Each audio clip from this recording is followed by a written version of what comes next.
Honourable members, let us pray.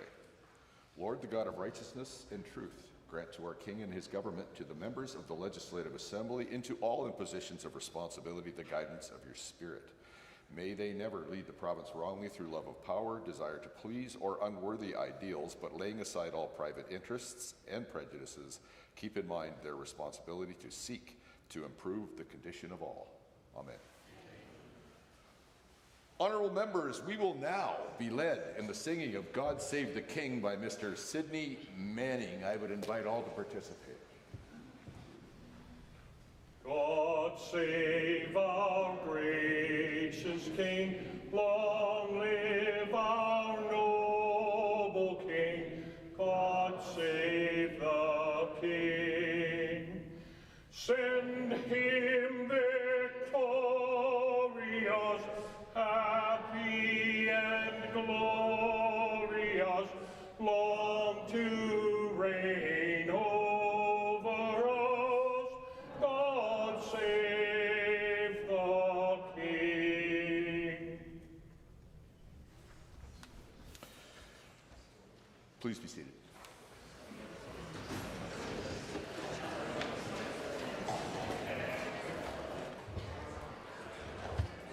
Introduction of visitors. Members, it brings me great pleasure to introduce to you someone you may already know, a former colleague, Miranda Rosen. As an MLA, Miranda worked tirelessly to promote tourism and hospitality in Alberta, especially in her former riding of Banff Kananaskis. Today, she continues that work as Alberta's Director of Tourism Strategy and Policy. Joining Miranda is her colleague Patricia Emblem, Senior Policy Advisor to the Department of Tourism and Sport. I ask that they please rise and receive the warm welcome of the Assembly.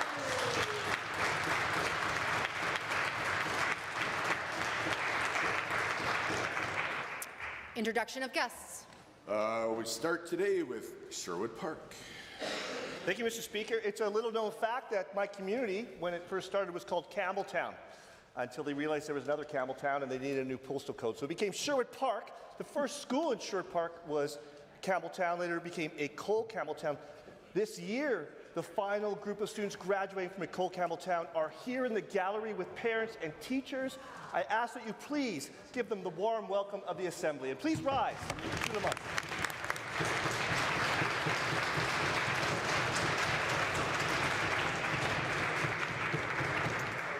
Honourable Member for Edmonton City Centre. Thank you, Mr. Speaker. It is my pleasure to introduce to you and through you 20 students from the U of A English Language School, some of the many immigrants and newcomers helping make our province great. I'd like to ask them to rise and receive the warm welcome of this House.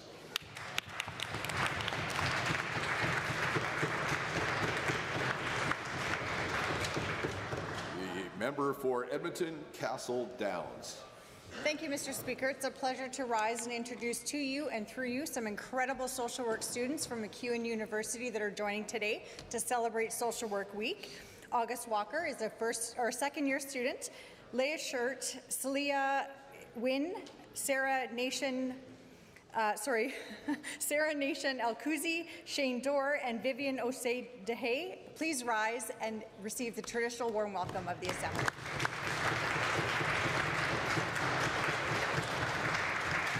The Minister of Children and Family Services. Yes, thank you very much, Mr. Speaker. I'd like to introduce to you and to all members of the Assembly, to the Chamber, co-CEOs Karinovsky and Haley Scott, and the rest of their team at the Association of Alberta Sexual Assault Services, to the Legislature. It's been an absolute honor and pleasure to work with them and just hear about the incredible work that they're doing to help survivors of sexual violence. Please stand and accept the warm welcome of the Assembly.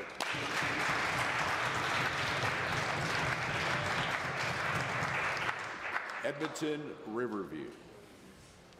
Well, thank you, Mr. Speaker. It's my pleasure to rise and introduce to you during Social Work Week leaders in the profession. I'd like to introduce Jody Lee Farah, MSW RSW. She's the Executive Director and Registrar for the Alberta College of Social Workers. Arlene Eaton-Erickson, MSW RSW, President of the Social Work Association of Alberta and also Academic Program Manager at Norquest College, and Dr. Baju Palik Varid, PhD, Chair of the Social Work Program at MacEwan University. Please rise and receive the warm welcome of the Assembly.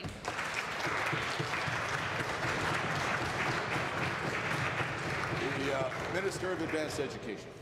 Mr. Speaker, I rise today to introduce to the Assembly Dr. Yogendra Chaudhry, Vice President of Professional Services at ECO Canada, Dr. Devant Maharaj, Director of ECO Canada Professional Services, and Francis Aranya. Their work helps advance environmental leadership, professional standards, and sustainable workforce development across Canada. Please rise and receive the warm welcome of this Assembly. Sherwood Park. Thank you, Mr. Speaker. There is a program of applied politics for people to learn how to become staffers in our world. There's a student here, Brianna Milgard, and she has interned in Sherwood Park's constituency office, being mentored by Laura Paquette, my constituency manager. I ask that they both rise and receive the warm welcome of the Assembly.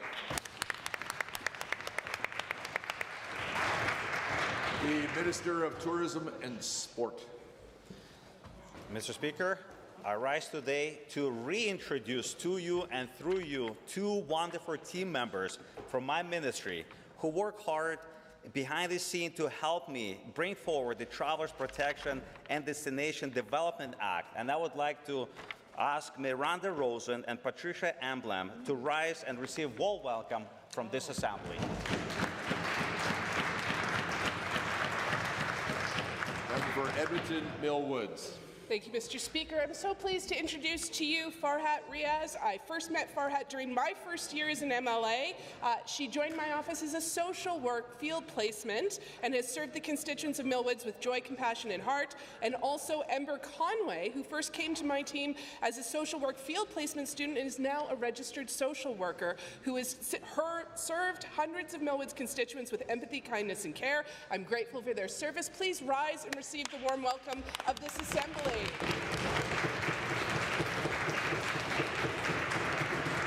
The Minister of Primary and Preventative Health Services.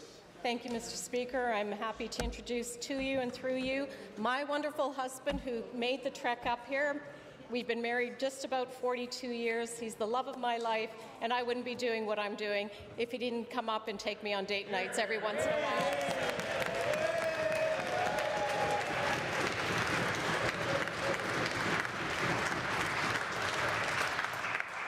Edmonton McClung. Speaker, pleasure to rise and introduce to you and through you my Chief of Staff, Ashley McGinnis, who is the wind beneath my wings, and seated next to her, Helen Bubenko, a social work student doing her practicum placement at my Edmonton McClung constituency office, and ask them to please rise and receive the warm welcome of the Assembly. Calgary Buffalo. Thank you, Mr. Speaker. During Social Work Week, I'd like to introduce two professional social workers, Deborah Samek, MSW, Registered Clinical Social Worker, Director of Professional Practice for ACSW, and Danielle Larocque, MSW, RSW, Associate Professor of MacEwan. Please rise and accept the welcome of this Assembly.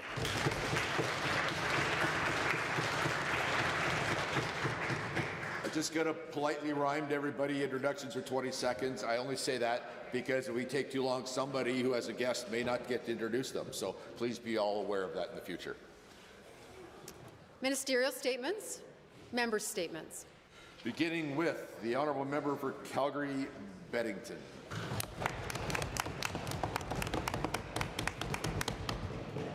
Who wants to be a teacher in Alberta right now? Not many people, it seems. Teacher hiring targets certainly show that. The UCP couldn't hire 1,045 teachers last year. They missed that target by almost half. The year before, they missed the hiring target by 106 teachers. The year before that, they fell 336 teachers short.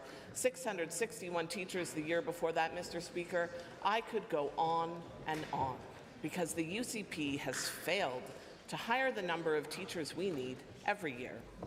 And sure, the minister would love to say that it's school boards who do the hiring, but it's this minister and this government who set the stage for the working conditions and funding for those teachers. It's kind of like how this government is setting the stage for separation, falling all over themselves to lower petition thresholds, changing the rules when the courts deemed the separatist referendum question to be unconstitutional, tossing up a huge old helping a word salad about sovereignty and unity, as if our Constitution allows for any province to have supreme power and authority. The Premier might believe that teachers are relieved to be back in the classroom, but the rate at which new teachers flee this profession make it clear that nothing could be further from the truth. What does it do for the morale of teachers to see the government that rolled over their charter rights roll out the red carpet for separatists? Support for separatism will only make it harder to attract and retain workers. We already have a problem hiring teachers. We already have a problem keeping teachers. We are losing this valuable workforce to other provinces, Canadian provinces. The UCP is making a bad problem worse. On this side of the House, we support teachers. Honourable Member for Bonnyville, Cold Lake, St. Paul. Thank you, Mr. Speaker. Alberta seniors built the communities we're proud to call home. They raised families, built businesses, and helped shape the province we enjoy today. And as Alberta continues to grow in age, it's more important than ever that our seniors have safe, comfortable, and affordable housing so that they can remain in the communities they helped build. That's why I'm pleased to see our government announce a commitment of more than $200 million to build and upgrade seniors' housing across the province through the Seniors Lodge Modernization Program. Mr. Speaker, seniors' lodges play an essential role in communities across Alberta, especially in rural Alberta, like the communities that I represent. These lodges are more than just housing. They are places where neighbours gather, friendships are maintained, and communities stay connected. For the many seniors, a lodge means being able to remain close to family, friends, and the community spent a lifetime contributing to. By investing in new lodges and upgrading existing ones, our government is making sure these important community hubs remain strong and ready to meet the needs of Alberta seniors today and well into the future. Across the province, from Spruce Grove to St. Paul, and from Tabor to Vulcan, these investments will support more than 1,000 homes for seniors, ensuring older Albertans have access to housing and supports they need. Mr. Speaker, the need for this investment is clear. Alberta's seniors population is growing rapidly. Today, there are more than 865,000 seniors in the province, and by 2035, that number will exceed 1 million. That's why Budget 2026 invests an unprecedented $6.6 billion to support seniors this year alone, ensuring Albertans remain in the best place not only to live and work, but also to grow old with dignity. Thank you, Mr. Speaker. The honourable member for Edmonton Riverview.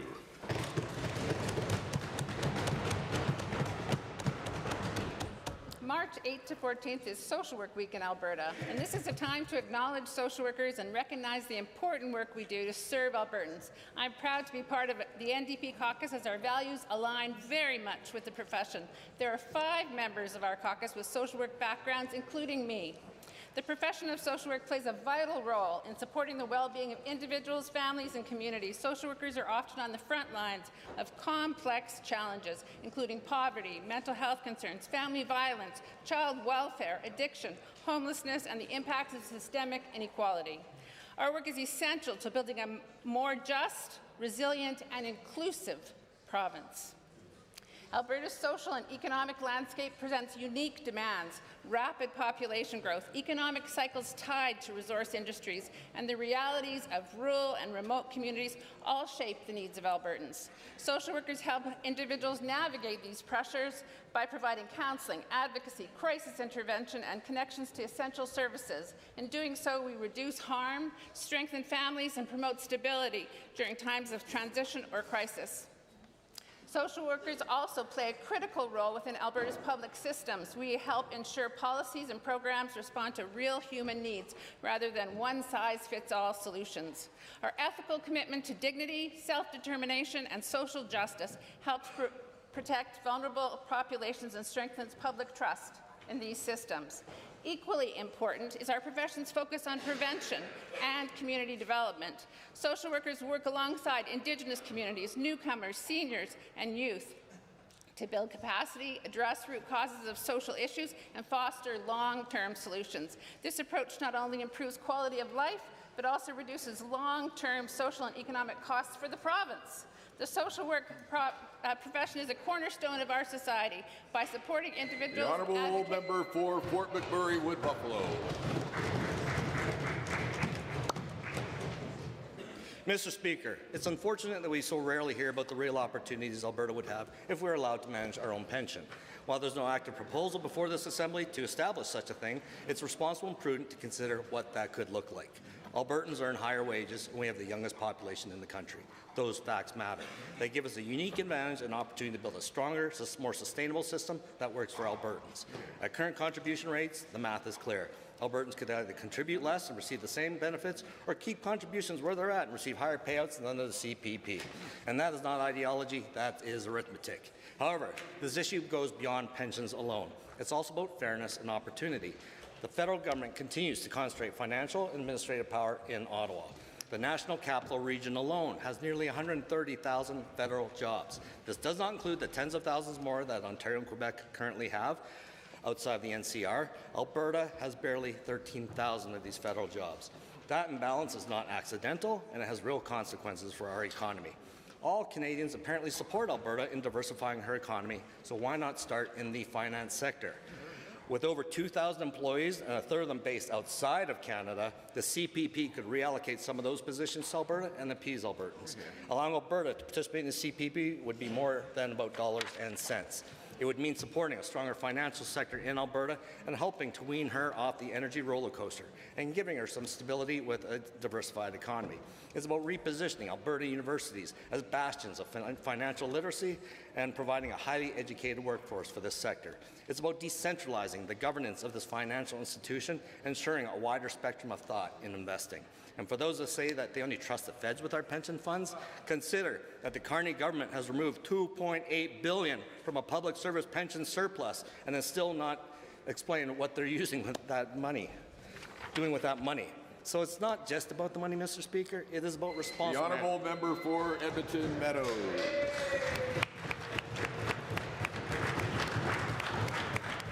Mr. Speaker, last week the UCP government tabled a budget projecting a $9.4 billion deficit and provincial debt rising to $137 billion in the coming years. This deficit budget comes at a time when Alberta has been collecting near record revenues from our natural resources. Albertans might reasonably expect that such revenue would be used to strengthen the public services people rely on every day. Instead, the UCP budget spends so much with so little to show for it. Key services like healthcare and public education, failing to invest in our post-secondary and cuts that impact road safety, seniors care, and municipal funding. This budget does not fix healthcare and education because they basted the boom during the boom. This government has failed to make meaningful commitments toward affordable housing by adding more red tape and reducing support for programs such as AISH. These decisions will have real consequences for everyday Albertans. They will deepen the challenges already facing our communities, creating greater pressure in our healthcare system, increasing complexity in our classrooms, and raising concerns about safety and community well-being. Despite record revenues, Albertans who are already facing a serious affordability crisis are seeing additional burdens placed on them through higher utility costs, rising insurance rates, increased education property taxes, and higher registration and business fees. This budget doesn't invest in major projects and long-term planning needed to build a resilient, future-ready Alberta. Mr. Speaker, Albertans feel that this government is out of touch with their priorities. They are looking for leadership that invests in people, strengthen public services, and build a stronger future for our province. Alberta New Democrats are ready to lead on that path. Honourable members, it is 1:50, which means it is time for oral question period. And the first question belongs to the Leader of the Official Opposition. Thank you, Mr. Speaker. Mr. Speaker, this government is so bad with money. Historically high resource revenues, a $9.54 billion deficit. Where is the money going? What is it being spent on? The Premier told us this week there is nothing to worry about in healthcare anymore. The healthcare worker shortage, ladies and gentlemen, has been solved, and we have all the workers we need. Except in Grand Prairie and Lethbridge and most places in this province, there are no family doctors accepting new patients. So why did the Premier claim that she has solved the healthcare worker shortage when everyone knows it's not true? Hear, hear. The Honourable Premier. Well, thank you, Mr. Speaker. The way the budget works is that we project forward on the basis of what the long-term average for WTI is. The long-term average is $60, and that's the reason why we put forward a very realistic budget about how we would meet the needs of healthcare, education, infrastructure, if those prices averaged at that level. Of course, things changed a lot, and so we'll be monitoring and watching to see whether or not that deficit picture changes. But when it comes to doctors, Mr. Speaker, we have never had more doctors, more nurses, more LPNs, more paramedics, more aides. People want to be in Alberta, Mr. Speaker. The Honourable Member. Of course, even with those low amounts, Mr. Speaker, this government is dealing with royalty revenues 7 times what Rachel Notley dealt with, and they still can't get it done. Yeah. This week, in Hinton, the emergency room was without a doctor for 7 nights in a row. Edson's mayor says this is a huge problem for the region. Of course it is. They're calling on the government to take action. But the Premier went on her radio show and said, Albertans should stop complaining. She has solved the healthcare workforce problem. Does the Premier believe it's okay for the people of Hinton not to have an ER for 7 days? Yeah, good question. Premier. Thank you, Mr. Speaker. We have had 600,000 people come to Alberta in the last 5 years. I'd ask the member opposite to do some basic math.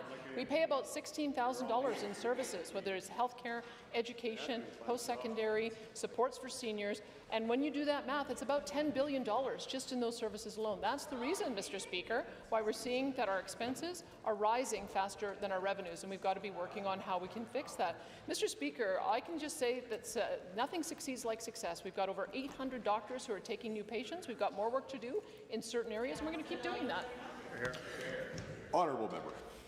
Of course, when the Premier says that, she neglects to say that those people pay taxes. Yes. They create jobs. Yes. There's a revenue portion to this too, and this government cannot manage 100%. it. Yesterday, the health minister, the primary care minister, there are 4 of them, admitted that nearly or more than 500,000 Albertans don't have access to primary care. So even if we believe there's 800 doctors accepting patients here and there across the province, 800 doesn't fix 500,000 people without care. Does the Premier understand the scale of this crisis that her government has created and how badly it's hurting Albertans?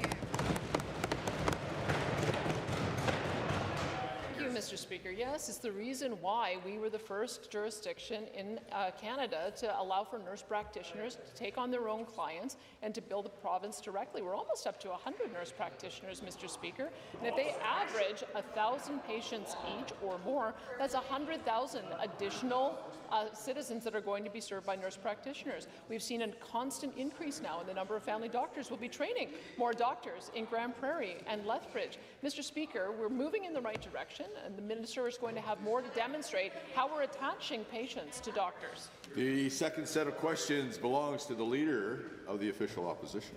Nearly 100 nurse practitioners, nearly 1 million people without service. That math ain't mathin', Mr. Speaker. And never has a budget spent so much with so little to show for it. But the Premier, this government, is also cutting benefits for low-income seniors. The Premier says it's because our benefits are overly generous to seniors in this province. To be clear, the maximum a senior can get under this program is $328 a month, roughly what we'll pay for 1 night in a hotel room for an MLA. Why does the Premier believe that seniors should not be part of this Alberta Advantage and we're overly generous?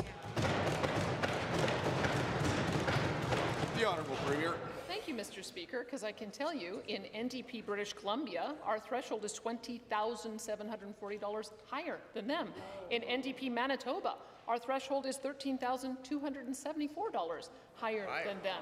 What we have said is that we need to make sure that we're supporting those who are most in need and to make sure that we're targeting that support, Mr. Speaker. We don't want to have programs that are overly generous. We've got to make sure that we've got programs that are consistent with what we see in the rest of the country, and that's what we're doing, Mr. Speaker. Order. Only the Leader of the Official Opposition. Well, I am thrilled that the Premier wants to be governed like an NDP province like British Columbia or Manitoba. But let's be real here, overly generous. Seniors on fixed incomes, their groceries are up, their utilities are up, their medication costs are through the roof. The budget increases property taxes in a way no mayor ever could on people who've worked hard to build their homes. These people are struggling, and all we get from the Premier is overly generous. I'll tell you what's overly generous: increasing parliamentary secretary salaries by $3,000 a year. Why do seniors bear the brunt?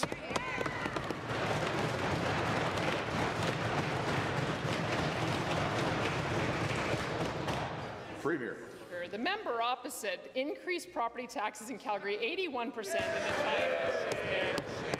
He increased the mayor's salary so much, it's certainly more than I have ever gotten paid. And he's receiving 3 pensions because of the exceptional benefits at the municipal level. So, Mr. Speaker, he can spare us the lectures on this side of the chamber. What I can tell you is that our monthly benefit is $276 per month more than New Brunswick, $270 more per month than Manitoba, and $228 more than British Columbia. The Honourable Leader of the Opposition. The Premier needs updated talking points. Someone needs to tell her that in only 2 years, this government has increased property taxes by more than I did in 3 terms. So, here's what the Premier is actually saying. She thinks that the Alberta Advantage applies only to her friends, people who get padded contracts, to wealthy people. Meanwhile, seniors, people with disabilities, are overly generously treated by this government. It's offensive and it's wrong. Will the Premier admit it and reverse her cuts to the seniors' benefit and show that the Alberta Advantage applies to everyone? The Honourable Premier. Mr. Speaker, the Budget 2026 allocates $553 million to the Alberta Seniors Benefit. It's an increase of approximately $13 million from Budget 2025. We continue, as I mentioned, Mr. Speaker, to have the most generous support for seniors in the entire country. Not only do we have a higher threshold so that they can receive it, but it's also, by a long shot, the highest amount on a per-month basis. I think seniors know that they're well supported in Alberta, and we're going to continue to support them, Mr. Speaker. The third set of questions belongs to the Leader of the Official Opposition. This week, we've heard from the Premier the price of gas is low, the cost of living is no problem, and seniors are living high on the hog. What Alberta does she live in? Well, she lives in an Alberta that she wants to separate from Canada, it seems. Business leader after business leader is telling us investment is frozen, jobs aren't being created, but she is enforcing welcoming a referendum question on separatism, even though it's unconstitutional, even though it destroys our economy, even though it breaks our relationships with First Nations people. Why did the Premier make it easier for the separatists to get this question on the ballot?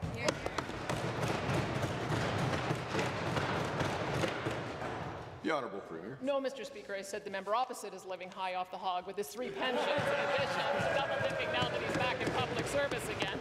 But I will tell you, Mr. Speaker, affordability has been the #1 goal of this government from the beginning. It's why we continue to make sure that we were building more houses and making sure that more rental housing was built so that we have some of the lowest rents and the lowest cost of buying housing in the entire country. It's why we worked with the federal government to implement the child support for those with daycare. It's $1,000 per month. We've brought down utilities. We're bringing down insurance. We got rid of the carbon tax. The Honourable Leader of the Opposition. If affordability is her #1 priority and healthcare is her #2 priority, I'd hate to see what she does to things that aren't a priority. Even former Conservative Minister in Edmonton Chamber of Commerce CEO Doug Griffith says, quote, "People are not investing over what happened in the last 10 years. Investor uncertainty is about where you're going, not where you've been." So this is not just its waste of time and money, it's damaging investor confidence, it's destroying jobs, it's drying up job creation. Why is the Premier so focused on pandering to the separatists to save her own political skin? The Honourable Premier. Thank you, Mr. Speaker. I can tell you that the agreement that we signed with the federal government is once again finally restoring investor confidence after 10 bad years of NDP Liberal coalition government that damaged our investment sector. We have Avik Day from Capital Power who said we continue to be excited about it, and frankly more excited today than I've ever been at any other point in time. Adam Legg, President of Business Council of Alberta, has said that our changes that we announced Friday will help approval timelines, create greater certainty and improve conditions for investment in the province. Honourable member. But of course, Nancy Southern, the CEO of one of Alberta's largest companies, says investor certainty is gone and investment has dried up. Meanwhile, the Premier is pushing an unconstitutional question on separatism. We know this question is unconstitutional, but the Premier said, "Don't worry about it. My Justice Minister will make it constitutional." Now, his record does not inspire confidence here, but can the Premier please tell us exactly how we take a question that a judge has ruled unconstitutional and somehow magically make it constitutional? The Premier. Thank you, Mr. Speaker. I'm not sure exactly what the member opposite is talking about. There are only 9 questions that we have brought forward for a referendum. There are only 9 questions at the moment that are being brought forward, Mr. Speaker. We have one, the Forever Canada petition, that is going to be going to a parliamentary committee, and they'll decide whether or not that should be on the ballot in the fall. We're waiting to see the results of the others, but I can tell you that we have a number of questions around immigration, which incidentally is not only popular here, but it's darn popular across the entire country for the provinces to take more control over immigration. I wish they'd support us in that. The next set of questions belongs to the honourable member for Edmonton Whitemud. It must be hard to pretend you're a fiscal conservative and still be a UCP MLA. Let's talk about Budget 2026. A $9.4 billion deficit with the largest spending in Alberta history, 41% higher spending than the Alberta NDP. The $62 billion debt that the UCP had when they became government, well, that'll more than double to $137 billion in just 2 years. And now, 3 years of deficits projected in a row, 4 if you count this year. Ouch. Is the Finance Minister proud it took just 2 years to break his own fiscal laws by presenting a budget with no path to balance?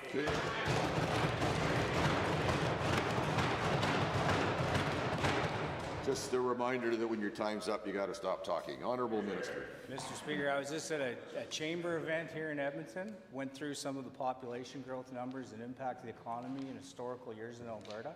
It's always interesting to hear the NDP talk about their time in government when it seemed they had a policy to drive people out of the province.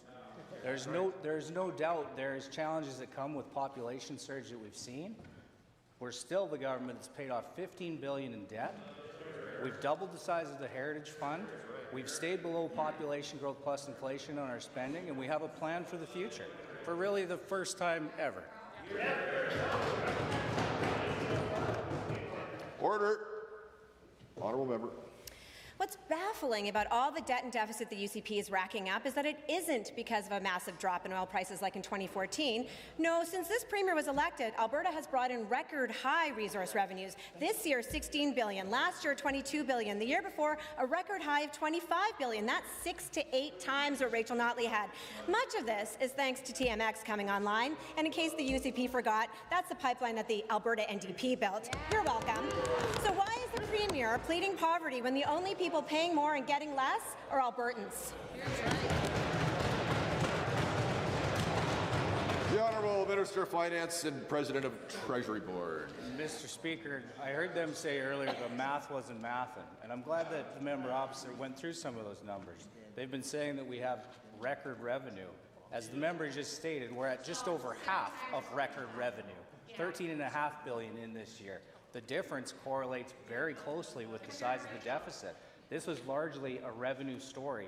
While we're keeping spending at population growth plus inflation, while building the schools, while building the healthcare facilities that I hear from you all every day.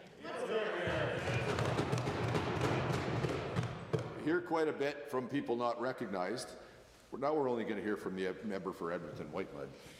So the UCP is flush with resource revenue, and the spending and debt is increasing at an unbelievable rate. But the UCP has nothing to show for it. In 7 years, no new hospital or urgent care has been completed in Red Deer, Airdrie, or Edmonton. The promised hospital towers, they are years away from being built, if at all. The cancelled South Edmonton Hospital should have opened this year, the same year that Albertans are dying in crowded emergency rooms. Classrooms across the province are overflowing with new schools, and new schools are years away. And not one tangible thing to help Albertans with the cost of living. So how has the UCP spent so much and delivered so little?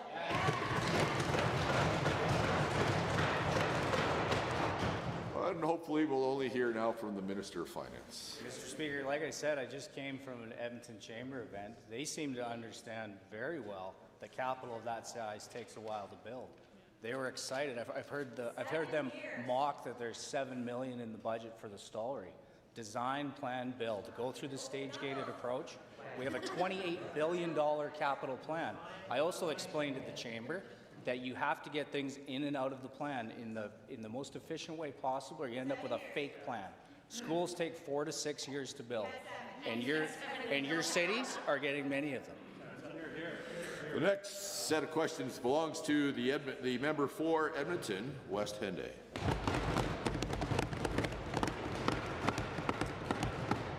Mr. Speaker, the UCP has ministers tasked to travel internationally to advance the province's trade relations. So Indigenous people in Alberta are wondering why the Minister of Indigenous Relations traveled to India on the public dime.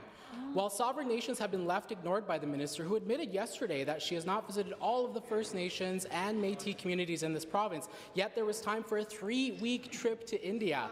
Will the minister explain if this trip was to assuage concerns over Alberta being a risky investment because this government will not denounce separatism, or was it about their failures with Indigenous consultation?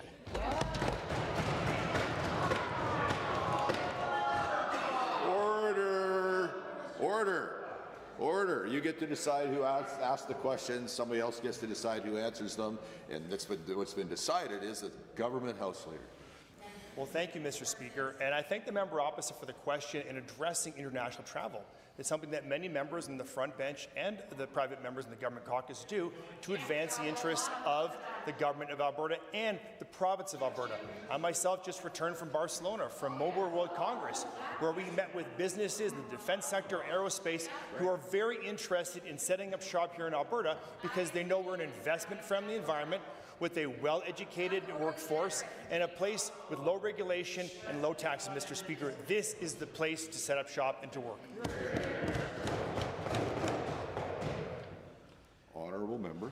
Mr. Speaker, given that I didn't know that minister had Indigenous relations under his purview, and given the purpose of this trip with the Indigenous relations was, quote, a trade mission to strengthen strategic partnerships and foster long-term economic opportunities, end quote, and given those 3 weeks could have been better spent here at home strengthening ties with Indigenous communities that this government keeps breaking, will the Minister of Indigenous Relations share how the ministry was engaged in India while the government-to-government partners in treaty were asking the UCP to step up, as demonstrated by the treaty chief's recent vote of non-confidence?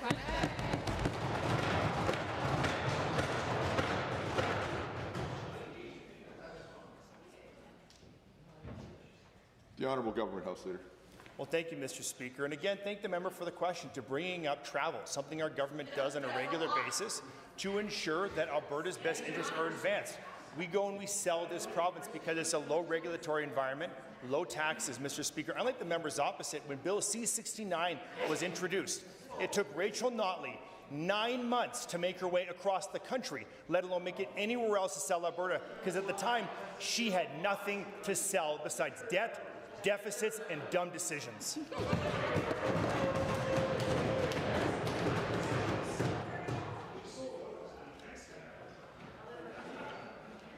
Honourable member.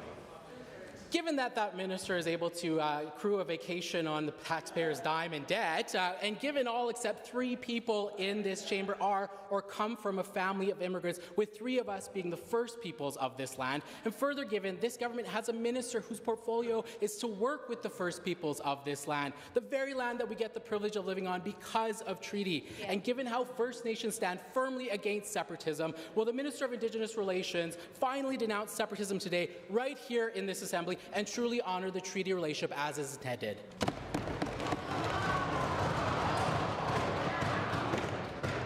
The Honourable, the Government House Leader.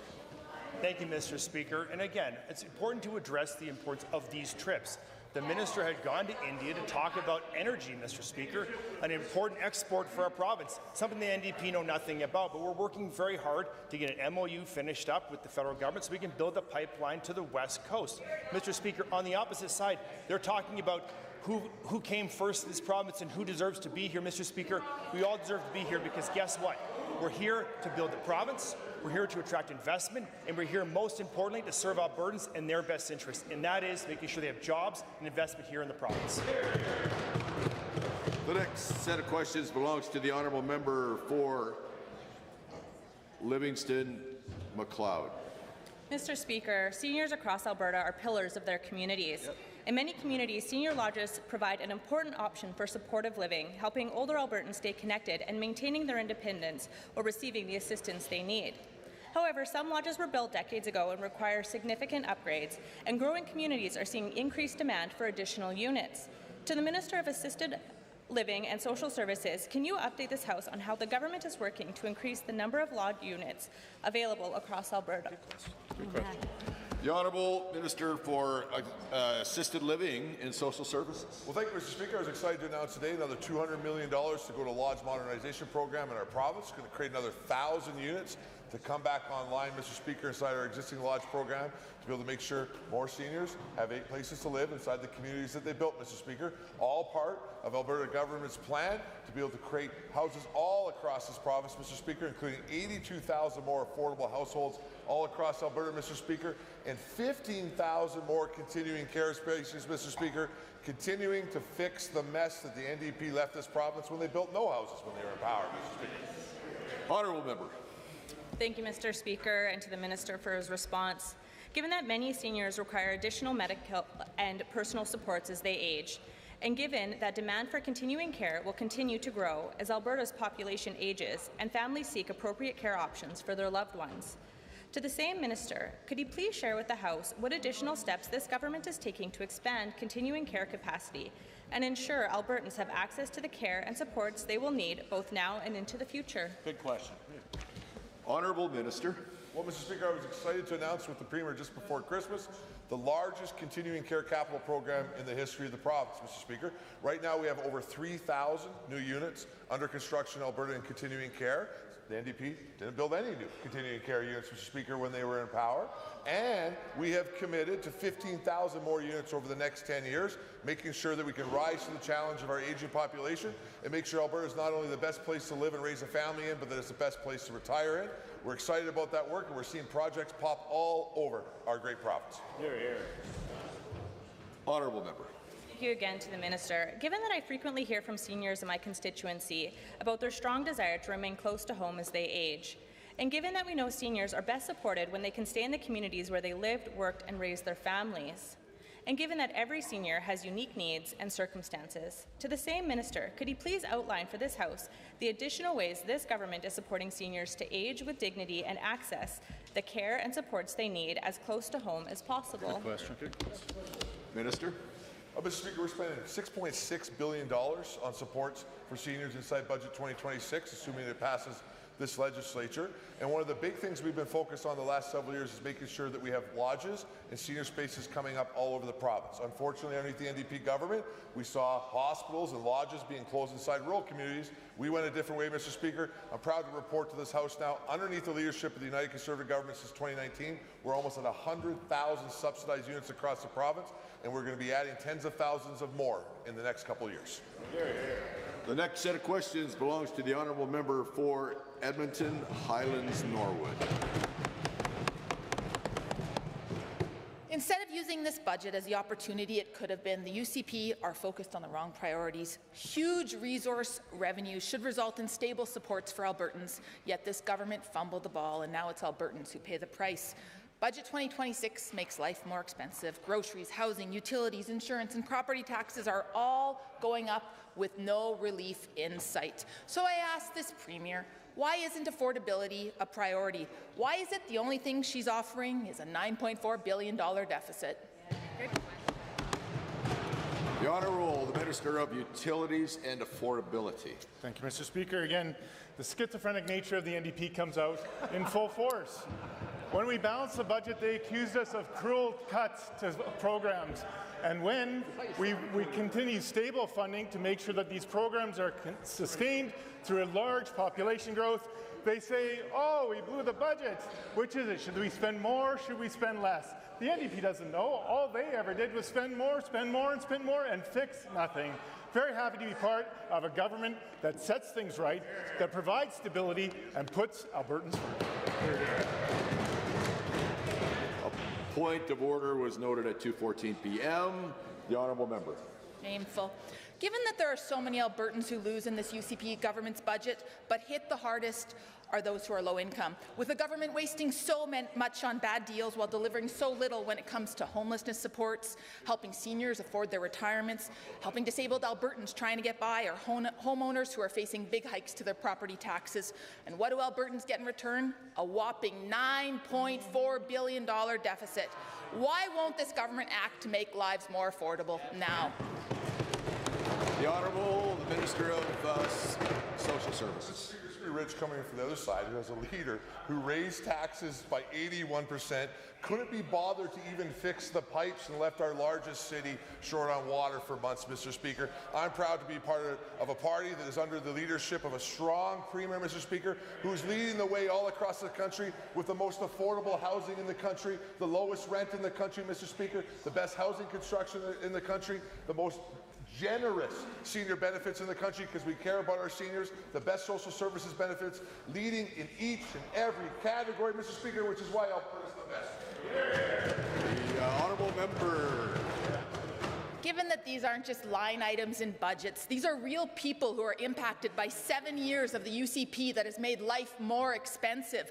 Real people like the frontline housing workers losing their jobs, or the 5,000 Edmontonians who are on the streets and without a home, or the parents worried about how they'll afford new shoes for their growing kids.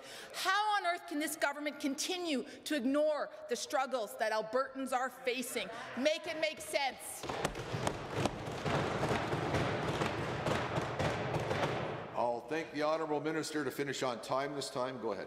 Mr. Speaker, an honourable member and her party who have proposed to this chamber that we have people live in temporary structures instead of in homeless shelters, Mr. Speaker. An honorary member who has proposed that we bring in things, communist policies like rent control, Mr. Speaker, where every other jurisdiction in North America has done this, seen housing go down.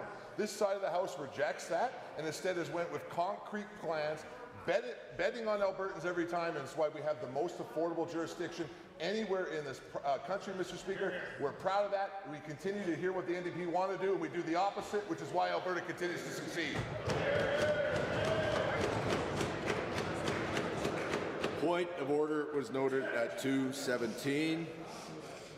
The honourable member for Edmonton, Decor. Thank you, Mr. Speaker. This government paid $70 million upfront in a sole source contract to the procurement of Turkish Tylenol. They only received $20 million worth of medication, which was never even used. $50 million of taxpayers' money is still in the hands of MHCare. When asked it, the Premier claimed, and I quote, AHS is working to get their money back. Does the Premier believe AHS somehow an independent sovereign entity within this United Conservative Party government, or she will bring the money and take the responsibility back? The Honourable the Minister for Hospitals. Thank you, Mr. Speaker. And our government's priority is to ensure that when any products or services are procured, that they are received, and received in the quantity and quality ordered. We've made that expectation clear to our agencies like Acute Care Alberta and our service delivery organizations like Alberta Health Services, and that is exactly what they're doing. They're going through the processes. Typically, there's mechanisms in contracts, arbitration, and then ultimately the courts. Thank you. The honourable member. Given that the Minister of Surgical and Hospital Services told this House, and I quote, there is always an option to go through the court, and unquote. Given that more than 2 years have now passed since the government directed AHS to make $70 million payment upfront to MH Care, and given Albertans are concerned about the limitation period of filing statement of claim, when is this government going after MH Care for the $50 million outstanding before the limitation period lapses? Minister. Again, Mr. Speaker, it is a priority of this government to ensure that whenever we order products or services, that they are received and received to the quality and quantity that are ordered. When that is not the case, our service providers and agencies go through a process. Typically, there's mechanisms in contracts, perhaps arbitration or mediation, and then ultimately the courts are an option. So we fully expect our service providers and agencies and everyone across government to go through that process and make sure Albertans' taxpayer dollars are protected and respected. The honourable member. Given that $50 million could have paid the salaries of many nurses, many healthcare workers, as we need, given that families across Alberta are struggling with the cost of living, while $50 million of taxpayers' money still sits with the government's friend collecting interest for years, to the Minister of Finance, how is that missing $50 million recorded in the province's books? Is it a liability, or is it an asset with MH Care? Minister. Thank you, Mr. Speaker. And in fact, Budget 2026 continues to provide record funding to our healthcare system. The member opposite talked about nurses. We've added almost 12,000 registered nurses over the last 5 years. We've added about 2,700 LPNs over the same time period, over 2,200 physicians. Mr. Speaker, we're going to make sure that Albertans receive the health care they need when and where they need it, and that health care workers are there to provide it. Thank you. The honourable member for Airdrie-Cochrane. Mr. Speaker, the Alberta Heritage Trust Fund is a $32 billion legislative protected asset managed by AIMCO. This government has created a separate structure, the so-called Heritage Fund, targeting 15 to 20% returns. The UCP present them as the same thing. They are not. One is protected by law with clear investment safeguards. The other is not. To the Premier, why is your government blurring the lines between a protected trust and a high-risk scheme chasing hedge fund returns? The Honourable Minister of Finance. Mr. Speaker, that is not accurate. What we've done, AIMCO as an investment manager on behalf of many of the province's pensions and the Heritage Fund, they take their marching orders from the pensions. They took it from the Treasury Board and Finance Department regarding the Heritage Fund for years. What we've done with HFOC, or Heritage Fund Opportunity Corp, we want to set up a structure where there's truly an asset owner beyond just a bureaucrat, very good bureaucrats in my shop. That's the vision, and we're still working through a lot of the details. The honourable member. Mr. Speaker, given this government has considered borrowing up to $27 billion, leveraging public money in volatile markets through this high-risk structure, and given the UCP has explored diverting revenues from other public entities into the same scheme, and given this strategy can magnify gains but also intensify losses, to the Premier, is this government preparing to borrow or transfer billions to invest in volatile markets and gamble with taxpayer dollars as cover for poor spending habits? The Honourable Minister of Finance. No, Mr. Speaker, we're not. What we're doing is leaving the retained earnings in the fund so it can grow. Everybody that understands the value of compound interest can get their head around this plan. We've seen the delta in difference between our weighted cost 5-year average on our debt at roughly 3.7% to, if you look at a 5-year net of returns on the Heritage Fund, being 8.8%. That's the delta, that's the gap. That's why Albertans need to focus on the net position of the province for this plan to be successful, and it will. The honourable member for Meridian Cochrane. Mr. Speaker, given higher return targets mean higher volatility, including downside risk, and given Albertans deserve to know whether their $32 billion trust will remain protected or exposed to political risk, and given the Premier publicly stated these funds could be used to de-risk projects finding it difficult to obtain financing, with ATB positioned as the vehicle. To the Premier, is your government preparing to use heritage funds to backstop politically preferred investments that private capital has deemed too risky? The Honourable Minister. Yeah, no, Mr. Speaker. There is no domestic to Alberta economic mandate for the HFOC. What you can envision is finding great deals and great investments that have a lot of ancillary value to the province. If the province, here's an example, if the province needs to spend a lot of money on modernizing electrification, if they're doing investments with the best in the world in that space, if it's about grid modernization and stabilization, you can see how that would benefit having those people here, seeing The next question belongs to the member for Calgary North East.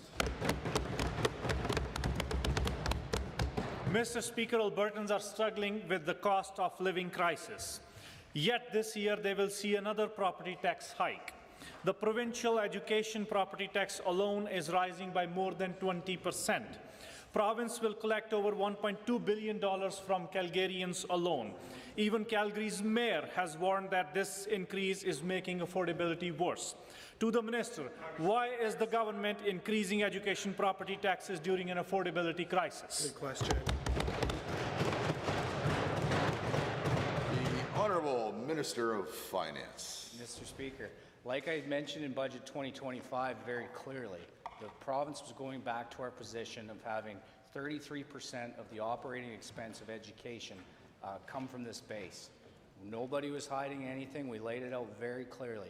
What this has done practically is take the rate from $2.72 to $2.84 per $1,000 of assessed value on residential. On commercial, from $4 to $4.17. You know, there's also an increase in assessment as property values rise, but everyone here knows. The honourable member for Calgary Northeast.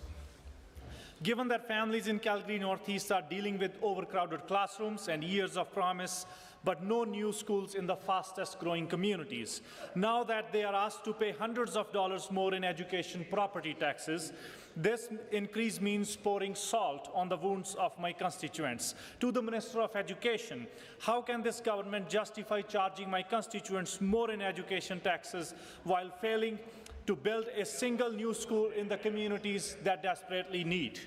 The Honourable Minister of Education. Mr. Speaker, I think the member opposite actually holds the record in this Assembly for the most number of school projects per riding. We have a new K-9 school in Cornerstone that's underway. We have a new K-6 school in Redstone. You're welcome. We have a new junior high in Redstone, another junior high in Cornerstone, a high school in Cornerstone, an elementary in Cornerstone, an elementary in Livingston, and another elementary school in Redstone. In addition, we're also... You're welcome. Order. Minister, take another 10 seconds and finish whatever you're going to say. You can't point in the chamber. I'll need the extra 10 seconds to go through the complete list here, so thank you for that, Mr. Speaker. In addition, a new Francophone elementary school in North Calgary. I would hope that the member opposite is telling his constituents that our government is building the schools they need. Honourable member. Given that the minister loves to count schools on his fingertips, but there are no schools to be seen on the ground, our communities need at least 8 new schools, but in past 7 years, this government did not send a single brick to our communities to build those schools. To the minister, have the schools you mentioned been swallowed by the earth, disappeared into the thin air, or are they invisible schools which can only be seen through UCP glasses?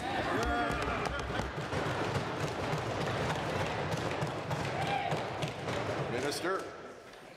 Well, Mr. Speaker, I'll be very happy to be there along with the member. I'm happy to invite him right here, right now, when all these schools are ready to be opened, Mr. Speaker. And I'd be happy to invite him to the podium as well so that he can speak very positively about how the new schools will benefit his constituents. Mr. Speaker, I think as the member legitimately knows, it takes time to plan, design, and build schools. Unfortunately, when the NDP was in office, they did nothing to prioritize school in the member's riding, but we have, Mr. Speaker. Well, I think we'll just hear from the member from Red Deer South now. Let's try that. Mr. Speaker, Canada's Constitution is broken and rigged. Every year, Quebec gets billions in equalization. This year, over $13 billion. Every year, Alberta gets nothing under this de facto socialist welfare program. But Alberta workers and businesses pay billions into it. Albertans voted in a referendum to get rid of equalization. To the minister, is Ottawa listening to Albertans to get rid of equalization? The Honourable Minister of Finance, or the Keeper of the Great Seal. Thank you, Mr. Speaker. Alberta does continue to make disproportionate contributions to Canada's economy and federal finances. In 2024, Albertans paid $19 billion more in taxes to the federal government than they received in federal spending. That's over $3,870 per person, which is $2,400 more than the example in British Columbia. Albertans on average paid 30% more in federal taxes than residents in other provinces, but received 18% less in spending. We're not asking for special treatment, just for fairness. Everybody knows it's the Justice Minister that keeps the Great Seal, and the question goes to Red Deer South.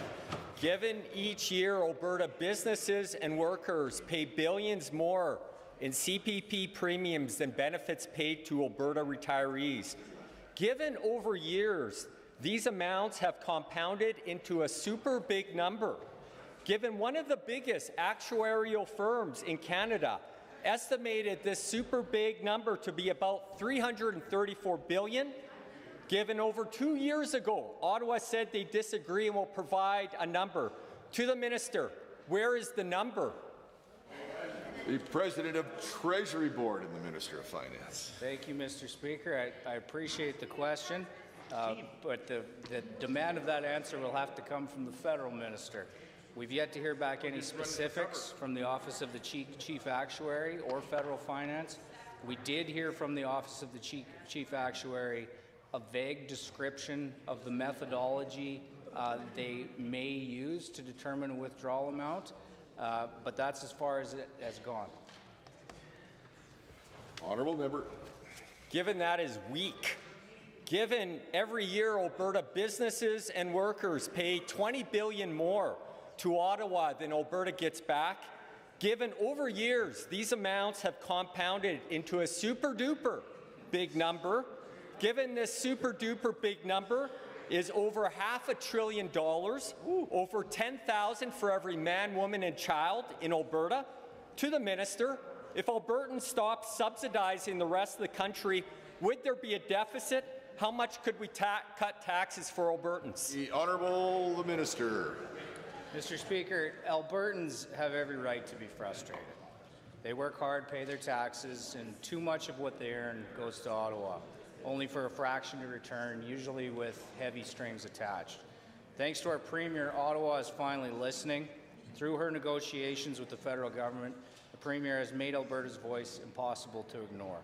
Our government is focused on keeping Alberta's money here so we can invest directly in healthcare, education, infrastructure, and communities. Our government will keep holding the feds to account, and we will work collaboratively to help the Honourable Member for Calgary Elbow. Mr. Speaker, the UCP government disproportionately hiked property taxes in Calgary. Inner-city Calgary communities, including in Calgary Elbow, are the most impacted. For the residents of Crescent Heights, Sunnyside, Hillhurst, Briar Hill, Altadore, Elbow Park, Mount Royal, Elboya, Killarney, Bridgeland, Scarborough, Parkdale, and Pump Hill, your taxes are going up by a lot. They're climbing by $1,000 a year in Elbow Park, Did this government increase Calgarians' taxes by over $1,000 to punish Calgary for voting NDP? The Honourable the Finance Minister. No, Mr. Speaker. No punishment here. Only schools and increased education spending. That's what we've heard consistently from Albertans across the province. They wanted education spending up. They want more schools. The conversations I have, people seem to understand this. We didn't treat anyone unfairly. The rate went up equally. The difference is in the assessment, Mr. Speaker. Historically, the province has always been at 33%. That space was given up and then used by former mayors. We're taking it back because we need it. The Honourable Member for Calgary-Elbow. Given that the provincial property tax doesn't flow through to schools, otherwise the number of Calgary schools funded for construction would be greater than 0. Given that the government had numerous alternatives to fund education other than raising taxes on Altador homeowners, like maybe, I don't know, taking it from the bottomless pit of the $70 million Turkish Tylenol budget, why is this government raising Altador homeowner taxes by hundreds of dollars instead of just ending their corruption, waste and mismanagement? The Honourable the Minister. Confusing question, Mr. Speaker, but I'll give it a go. 33% of just operating, record $10.8 billion spend in education. Do you think that was easy to come to without breaking the population plus inflation ceiling? 7.2% in education, 6% across the health. You can imagine how difficult that makes this budget for almost everyone else. The priorities were health and education. That doesn't even include the schools, of which Calgary's getting 14 of the 40. Okay. Honourable Member with your next answer. Honourable Minister with the next answer. Keep it within the time, please. Honourable Member. Given that Sam Raish's companies are still holding $50 million for even more Turkish Tylenol, and given that $50 million could pay for a lot of teachers and educational assistants, and given that the government pays for its bureaucratic bloat, waste and mismanagement by raising taxes for Garrison Woods and Marda Loop residents by hundreds of dollars a year forever, does this government regret wasting tens of millions of dollars on health care severances instead of using the money to pay teachers their salaries? Minister. Mr. Speaker, health care severances, we just saw the largest raises in Alberta's public sector. You know, we want to recruit and retain teachers, nurses, to meet this growing population surge. And we've accomplished that, and it hasn't been free. 54% of the operating budget of this province pays for the public service. $7.7 billion in physicians alone. You know, we are making a conscious choice here that represents the values of Alberta right now. We have to catch up to the population growth. Minister, that was 3 times in a row you didn't finish on time. You got to actually stay within the time limit. The Honourable Member for Calgary Varsity.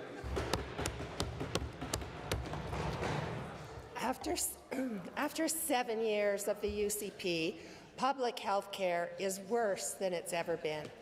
Anesthetists have told me of private surgeries in chartered surgical facilities getting cancelled because there was insufficient oxygen, and of a situation where the failure of cardiac resuscitation equipment meant EMS had to be called. When the UCP government pushes more surgeries to private facilities, they do so without patient safety at the forefront of their decision-making. Why hasn't the minister assured patients that health and safety... For hospitals. Thank you, Mr. Speaker. Patient safety is, of course, paramount whenever we're providing surgeries, whether it's in our public hospitals, which are publicly paid for surgeries, or in our chartered surgical facilities, which are also publicly funded surgeries. Mr. Speaker, last year we did a record 318,000 surgeries. This year we're on pace for 330,000, and I expect that number to increase. Mr. Speaker, we're doing record surgeries, and patient safety is always our #1 priority. Honourable Member. Given that private surgical facilities do not publicly report on their safety record, and instead they only report the number of surgeries they perform, given that I've been told about complications requiring repeat surgery after hip replacements done at private surgical facilities, probably due to infection, what is the minister doing to assure Albertans that private surgery contracts require the same safety reporting as public hospitals? Or have those safety standards been waived for their preferred contractors? The Honourable Minister. A point of order. Minister. Thank you, Mr. Speaker. I think that's a very unfortunate question, given that the same healthcare professionals often work in both the hospital setting and chartered surgical facilities, Mr. Speaker, and of course they are held to extremely high standards. Acute Care Alberta oversees our service delivers, that includes our hospitals, and it also includes our chartered surgical facilities, Mr. Speaker. We're going to make sure that we have very high standards and that patient safety is also always paramount. And I don't think that the insinuation by the member opposite that chartered surgical facilities are unsafe is helpful for anyone, including the healthcare workers that have chosen to work there. The honourable member. Given that the private surgical facilities do not have any requirement for any reporting, there's no reporting of outcomes of any sort, we do know that the safety is not being checked. And these facilities also do not fall under the purview of the provincial ombudsman.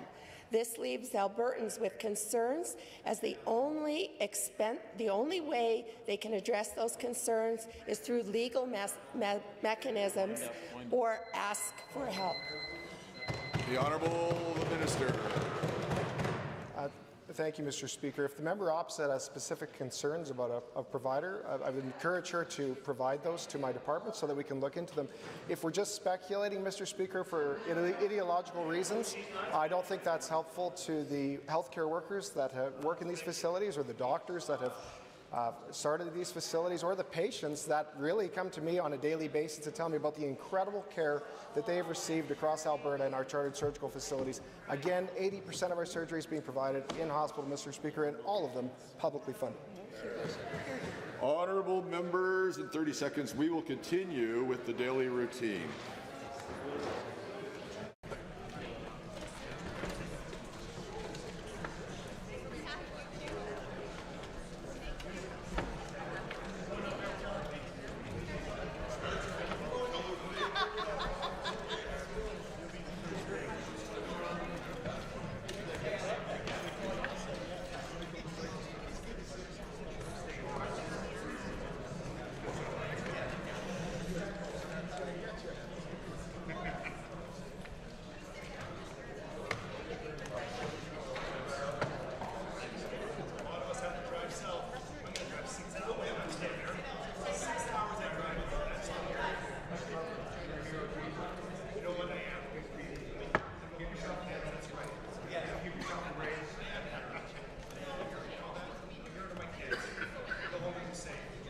The honourable member for Sherwood Park.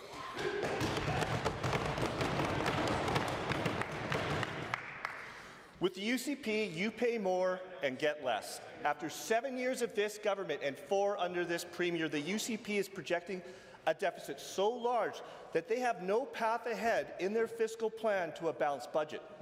Our province will collect over $16 billion from resource revenue this year and still run a massive deficit. We must now grapple with a debt over $109 billion, on the way to $137 billion by 2029. That will be a debt of more than $27,600 per Albertan. I know the residents of Sherwood Park are working hard to pay off their mortgages, pay for post-secondary education, pay for activities, save for retirement, save a little bit of money for a holiday, and try hard just to cover the bills each month. We understand the importance of spending wisely to build for the future. We have planned and we have saved. And now the UCP government is asking you to spend more. Spend more because their poor planning and their bad choices, choices that will cost every single Albertan more than $27,000 in provincial debt. All so that the UCP can fund their pet projects, projects like the now destroyed Turkish Tylenol, the private lab boondoggle, bloated contracts handed out to their friends, wastefully getting rid of the RCMP, and a very expensive referendum on separatism. These are not things that Albertans asked for, and the good people of Sherwood Park have had enough. Albertans are reasonable people. We want a reasonable government with reasonable people, with discipline, good ethics, and competence. The Alberta NDP are ready to get to work on helping pay for the things that are important to you, so at the end of the day, you are not saddled with more debt created by the grifting, the boondoggles, and the wasting of money by the UCP.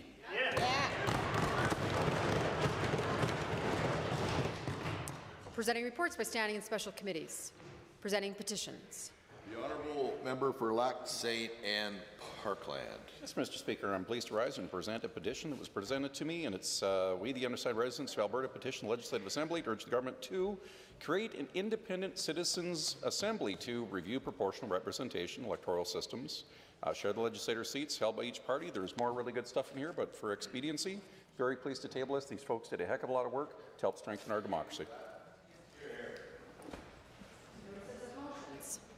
The honourable member for Lesser Slave Lake. Mr. Speaker, I am providing oral notice of the following motion, Motion 507.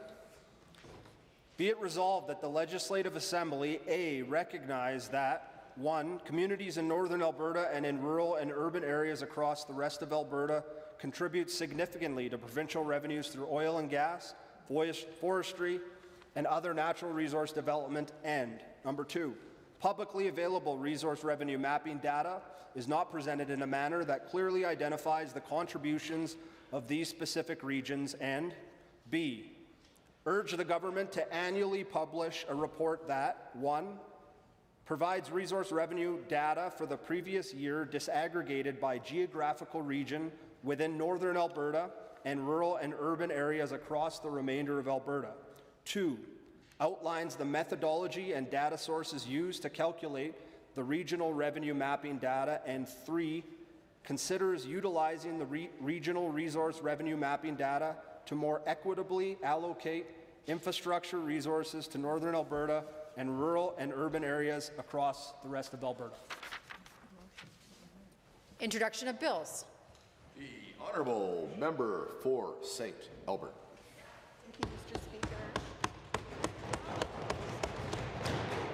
I request leave to introduce a bill, that bill being Accessible Alberta Act, Bill 206. Disabled Albertans have been calling for this legislation for decades, and this will be a first step towards creating a barrier-free Alberta. Right Thank on. you. Honourable members, the honourable member for St. Albert has moved first reading of Bill 206, Accessible Alberta Act. Does the Assembly agree to the motion for first reading? If so, please say aye. Aye. Any opposed, please say no. The ayes have it. So ordered, so carried. Bill 206, Accessible Alberta Act, is now read a first time. Tabling returns and reports. The Minister of Mental Health and Addictions. Thank you, Mr. Speaker. I'd like to table 5 requisite copies of the Mental Health Patient Advocate Annual Report for 2024-25. Tabling, seeing none.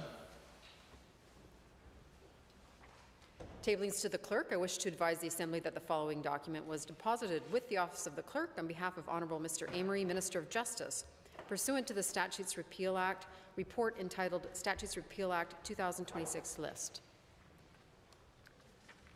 We have now come to the point where we deal with points of orders. The first one, according to what I have, was at 2:14 p.m. The Deputy House Leader from the Official Opposition. Thank you, Mr. Speaker. Rising under 23J, abusive language likely to cause disorder. So at that time, the Minister for Utilities and Affordability was answering a question, and he referred to one of the members on this side of the House as having a schizophrenic nature. So, Mr. Speaker, this is clearly an insult. This is clearly language that is going to cause disorder to refer to a member in this House as being mentally ill. Not only that, Mr. Speaker, Let's be absolutely clear, schizophrenia has nothing to do with multiple personalities. That's a long-standing myth. Schizophrenia is in fact a serious mental health condition that affects how people think, feel, and behave, can result in things like hallucinations, delusions, disorganized thinking and behavior, tragic impacts for those who suffer it and those who love them. To be absolutely clear, what the minister was talking about is dissociative identity disorder, which is also a tragic condition, not something to be treated lightly as a joke or an insult. And to suggest that a member in this House is mentally ill is beneath the decorum we should expect. I think there's many other terms the minister could have used to say he felt the member was of two minds on the issue of the budget that wouldn't have been offensive to members here or people who live with a mental illness. So I would ask that the minister withdraw and apologize. The Honourable Government House Leader. Thank you, Mr. Speaker. I appreciate the education from the doctor opposite on the definition of schizophrenia. I think at one time or another, members on the government side might think that given the questions coming from the opposition benches might be somewhat of a hallucination. But what I can say is that this question, or rather this response from the member, the Honourable Minister of Affordability and Utilities, said according to my unofficial records, again, the schizophrenic nature of the NDP comes out. There's a long-standing tradition in this chamber that we do not directly insult members. We also don't do indirectly what we can't do directly. However, in this specific instance, Mr. Speaker, the minister was referring to the nature of the NDP as a cumulative, as a caucus.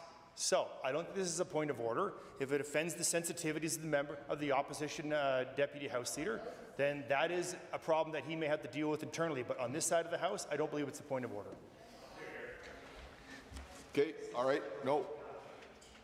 We've heard the arguments. Thank you. Listen, the Honourable Government House Leader was incorrect that it was indeed directed towards the NDP. The Blues say the schizophrenic nature of the NDP comes out in full force. The comment wasn't directed at a specific person. It is, however, insulting and likely to cause disorder. It's also inappropriate to use a health condition as an insult. I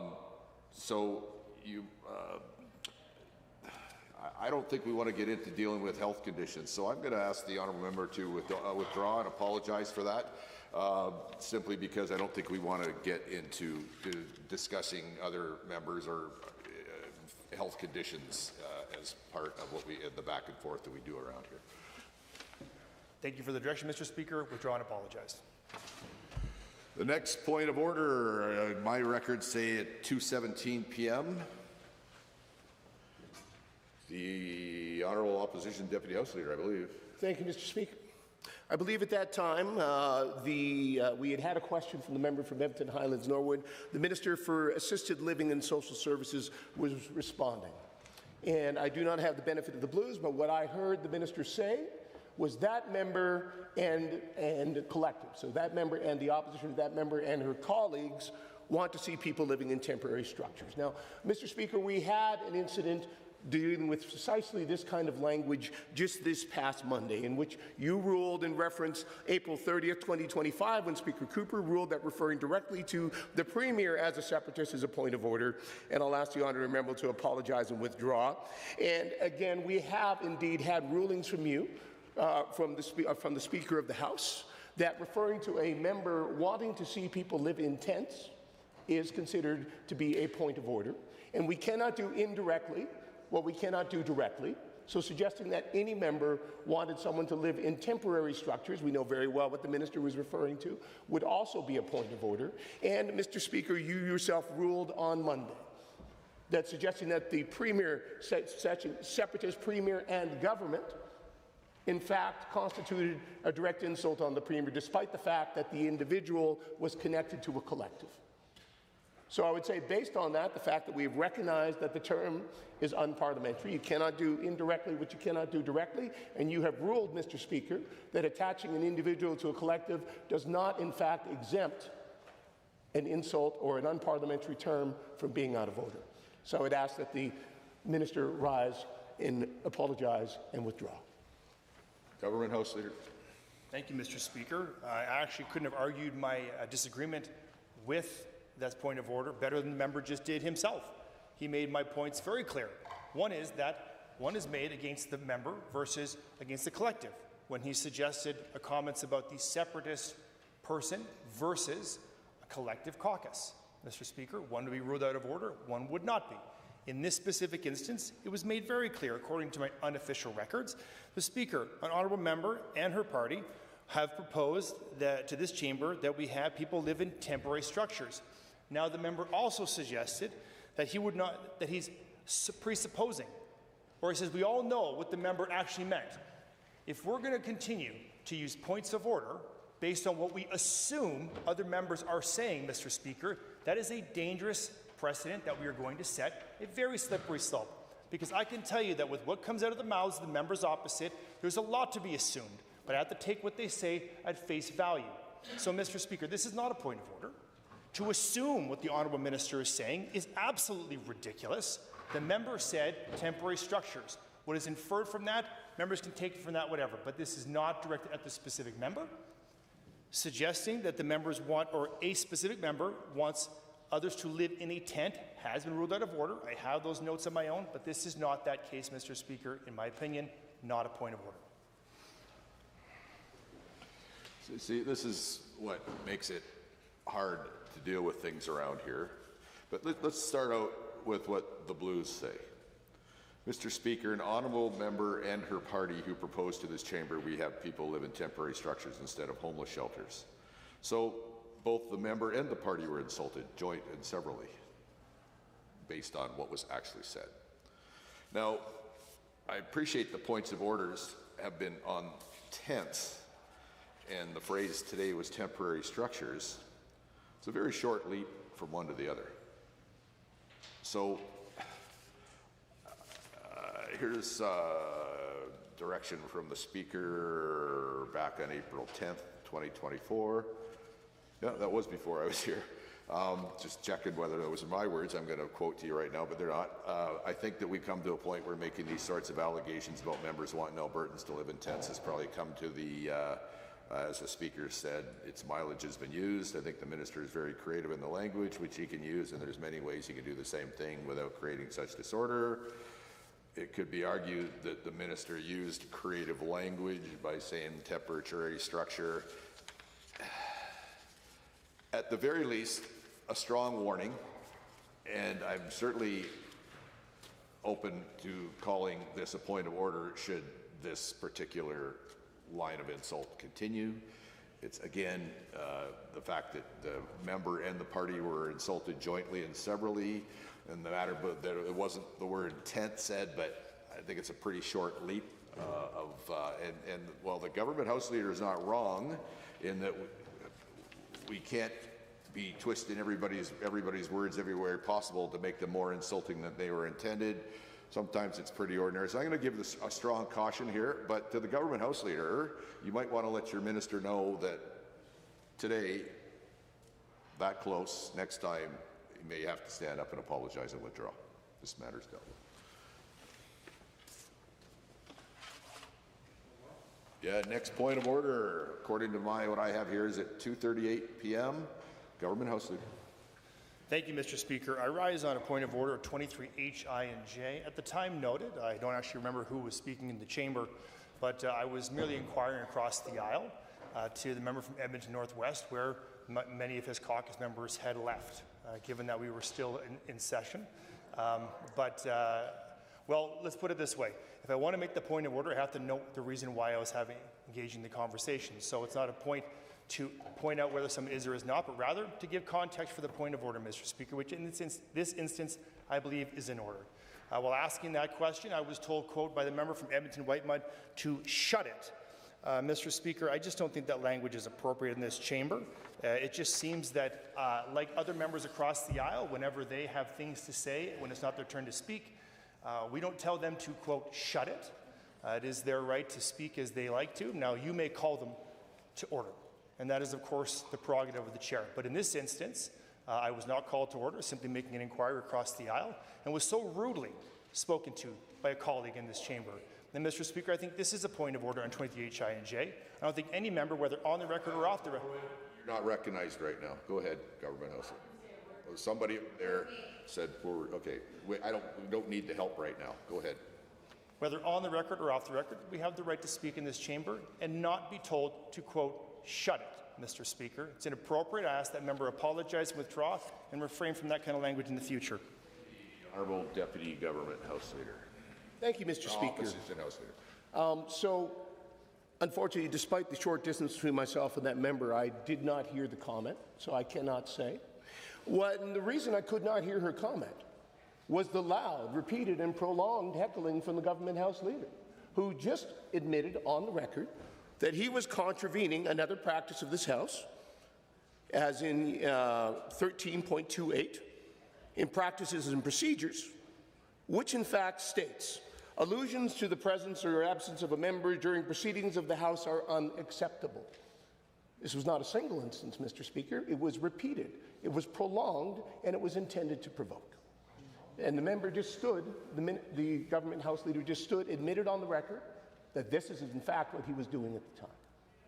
So of course, now we did not call a point of order on that, Mr. Speaker, because recognize that in fact when things that are heckled are often not heard by yourself, and therefore a point of order is not likely to be sustained. So what I will say, Mr. Speaker, is I did not hear the comment from the member for Edmonton-Whitemud. If you did, Mr. Speaker, or if it was captured in the Blues, I will await your ruling on that. Okay, well, Honourable Deputy Opposition House Leader, the reference to the presence or non-presence is based on individuals, and no individual was referenced, that at least not that I heard. Anyways, you still can't call a point of order on a point of order argument, which, no, I know you weren't, but I'm just saying. Nonetheless, I'm just responding to your complaint. Let me say this. If indeed I didn't hear it, the Blues don't have the word shut it in there. So I will say to the opposition Deputy House Leader, who's here representing your party, if indeed, if your honourable member did say that, I would advise you to counsel the honourable member to not continue that. That is the kind of language that will cause disorder and is unparliamentary. Having said that, I didn't hear it. It's not on the record. I'm powerless to do anything, and this matter is dealt with. And that takes us to, for the first time this week, orders of the day. Government motions. Motion number 31, Honourable Mr. Scow. The Honourable Government House Leader. Thank you, Mr. Speaker. I rise to move Government Motion 31 on the order paper, which reads as follows. Be it resolved that pursuant to Standing Order 4.1, the Assembly shall meet in the evening on Monday, March 23rd, 2026, for consideration of government business, unless the Government House Leader notifies the Assembly that there shall be no evening sitting that day, by providing notice under Notices of Motions in the daily routine or at any time prior to 6 p.m. Okay, this is a non-debatable motion. Having heard the motion as proposed by the Honourable Government House Leader, does the Assembly agree with the motion? If so, please say aye. Aye. Any opposed, please say no. The ayes have it. That motion is carried. Government bills and orders. For second reading, Bill 16, Traveller Protection and Destination Development Act. Honourable Mr. Boychenko. The Honourable Minister of Tourism and Sport. Thank you, Mr. Speaker. Good afternoon, everyone. And once again, thank you for my amazing team present here today for helping me with this Bill 16. I'm proud to rise today to move the second reading of Bill 16, the Travelers Protection and Destination Development Act. This legislation represents another step forward in our government's goal to grow visitor spending to $25 billion in annual visitor spending by 2035. By building consumer trust and supporting local destinations with tools they need to grow and attract visitors from around the world. At its core, this legislation is about transparency, fairness, and trust. Over the past several years, destination marketing fees have become more common across Alberta, across North America, and internationally. These are voluntary, industry-led fees that many businesses already charge to support local marketing and destination development in our province. Alberta has not had a consistent province-wide framework to guide how these fees are collected and managed, or to ensure they are responsibly used for their intended purpose that they were collected for. In some cases, visitors have paid fees believing they support destination marketing and development, only to see these dollars never leave the businesses that charge them in the first place. That undermines consumers' trust in Alberta as destination, and it weakens the ability of destination organizations to do their work properly. This bill closes that gap. It sets clear expectations so travelers know what they are paying for, and local tourism partners can rely on stable and predictable funding to promote and develop their local destination. A key part of this bill focuses on consumer protection. If passed, the Act would amend the Consumer Protection Act to require that all mandatory fees related to accommodations or tourism experiences are clearly disclosed at the time of booking. The price people see up front would be the price they can expect to pay as they check out. If a visitor asks about a fee, businesses would need to explain what that fee is for and how it is being used. These are straightforward, common sense measures that help put an end to unexpected charges at the checkout and reinforces Alberta's reputation as a fair and transparent place to visit. The bill also establishes a consistent framework that sets clear rules for when and how destination marketing fees can be charged in our province. Fees could only be collected in areas where with a designated DMO and, if applicable, designated accommodation association. One destination marketing organization, one accommodation association, and one independent trustee may be designated per geographical area. Industry retains control over destination marketing fees, and municipalities will not have a role in collecting, directing, or spending the fees. It is important to be clear about what this legislation does not do. It does not introduce a new provincial tax. It does not make a destination marketing fees mandatory, and businesses will continue to decide whether to charge the fees or not. Government's role is to provide the framework and the oversight, not to direct how destination marketing and development develop themselves.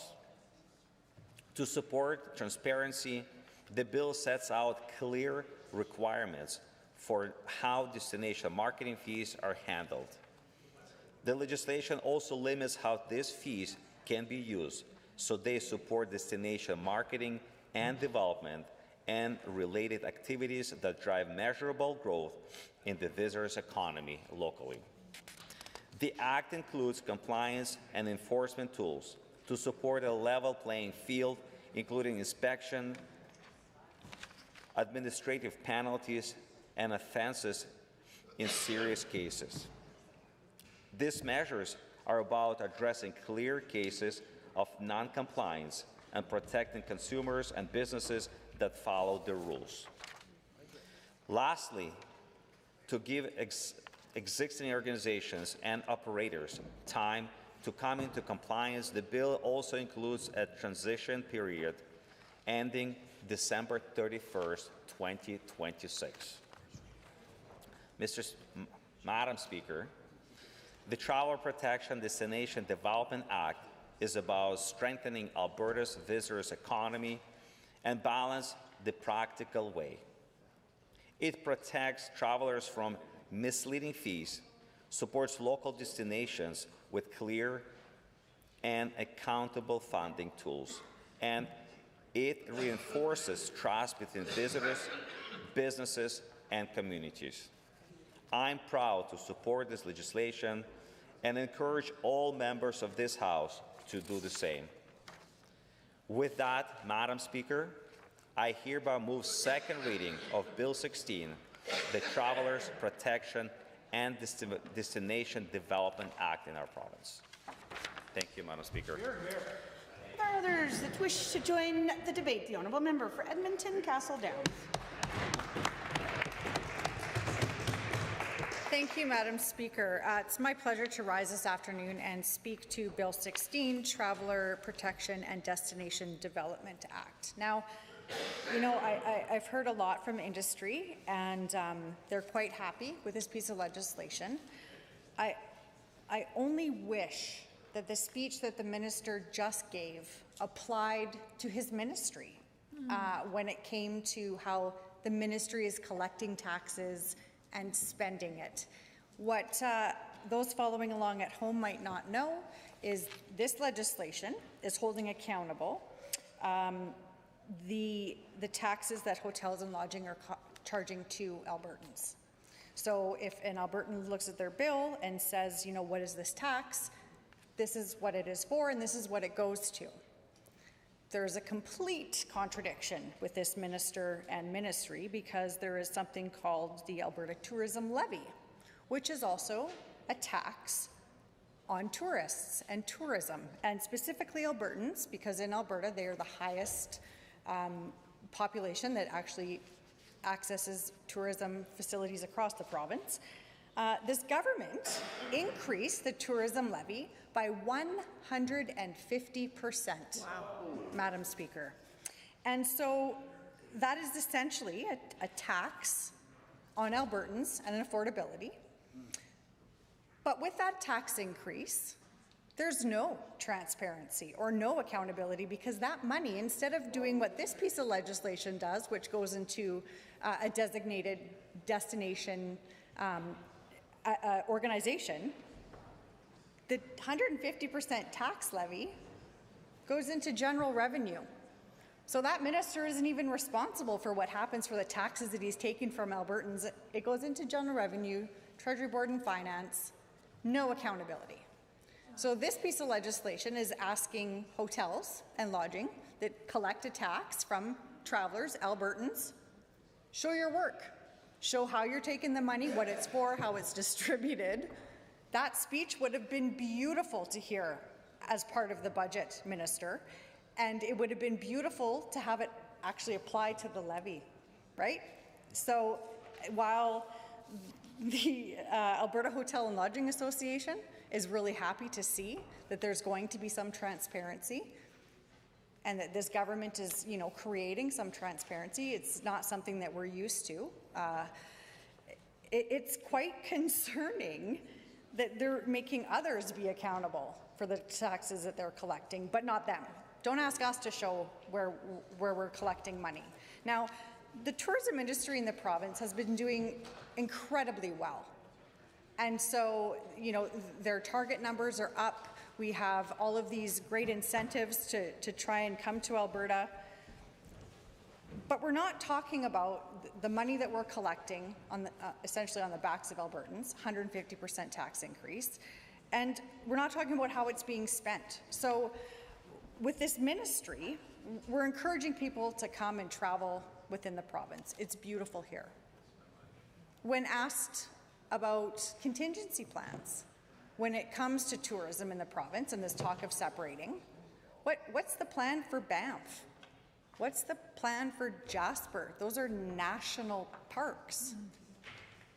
What do you think hotel usage is going to be like in those spaces?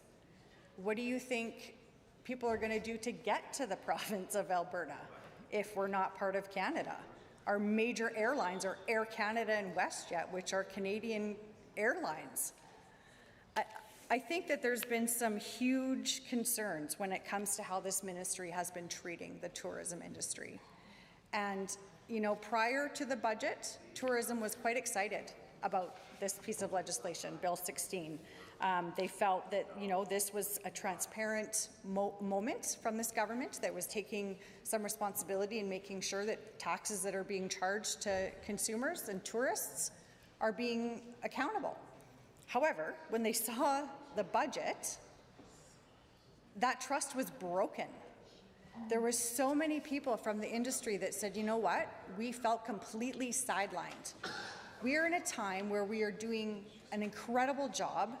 They are the 4th economic output for this province. Number 4.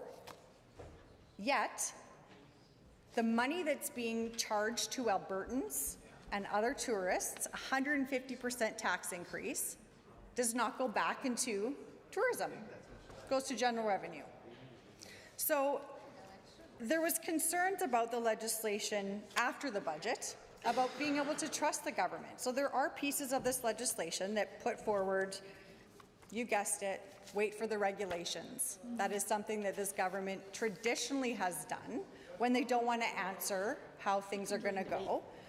There's questions about, who's going to be consulted with when it comes to the regulations, right? Because tourism industry has been very clear about how successful they've been and what they need to continue to be successful. And that's a government that's continuing to invest in tourism. There is zero information about what those regulations are going to look like. And the tourism industry is worried, Madam Speaker, that they're not going to be consulted. When we talk about what this government does, I hear squawking across the aisle. There's going to be an opportunity to debate. I would encourage them to, speak up when it's their turn. Yeah. This is my opportunity to speak in the House and really question what the government's doing with the tourism industry. Like, Bill 16, would you like to talk? Yeah, you can speak next. Yeah. Interventions aren't allowed at this point because I'm... For comments through the chair. Madam Speaker, I'm just disappointed that we're trying to talk about a piece of legislation and they're not being respectful in the chamber. I think that there's some clear conflicting priorities when it comes to enhancing transparency. While Bill 16 does that, it talks about how the DMOs have to show what they're spending the taxes on. The government outside of this piece of legislation isn't doing that, specifically this ministry.